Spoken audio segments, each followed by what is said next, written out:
بسم الله الرحمن الرحیم. د عوامو د سہولت لپاره موږ د آفیسو د هغه مین بلډینګ نه دلته راشفټ کو او هغه آفیس چې کوم ډېر ویل اسټابلیش آفیس هغه موږ ډینټسټي ته ډیډیکیټ کو. اوس به د دې نه پس به ډینټسټي مارنینګ ایونینګ او پی ډي کېږي او هغې کې موږ د هغې مشینونه انسټال کړلو او دې آفیس د پبلک اکسیسیبلیټي دې ته اسانه ده. خلک په اسانۍ به دې ته رارسي. مسایل به د او پی ډي ته هم لاندې په او پی ډي کې د چا څه ایشوز وي اپریشن تھیټرس ته هم لاندې که د هغې څه ایشوز وي لیبارټري هم دلته جوخته ده. نو داسې څه پبلک چې کوم ایشوز وي هغه به په موقع باندې او ډېر ایزیلي به حل کېږي او د هغې ته به رسوي د دفتر اسانه وي. هغه دفتر داسې دی چې هغې ته د پبلک رسوي اسانه نه وه. او سر چې هلته کې ډنټل یونټ لاړ شي نو هغوی ته د هغوی به څه فایدې وي لکه عوامو ته؟ نو ډنټل یونټ دا دی چې هلته وارډز او دغه زموږ ایمرجنسي دا موجود دی هلته.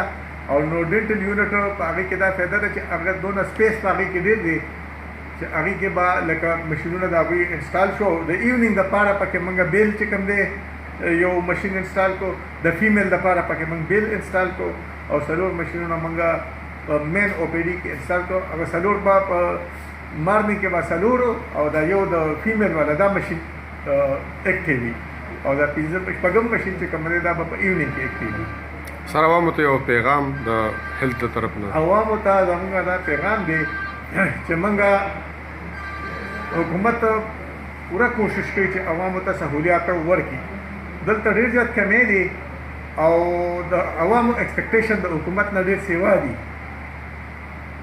څو پورې چې د محنت تعلق دی یا د کار کولو تعلق دی نو هغه خو موږ کوو، خو بعضې شیونه داسې دي لکه ایم آر آی شوله، سی ټي سکین شو یا نیورو سرجن شو، د هغې د وجې نه موږ بعضې پیشنټ ریفر کوو.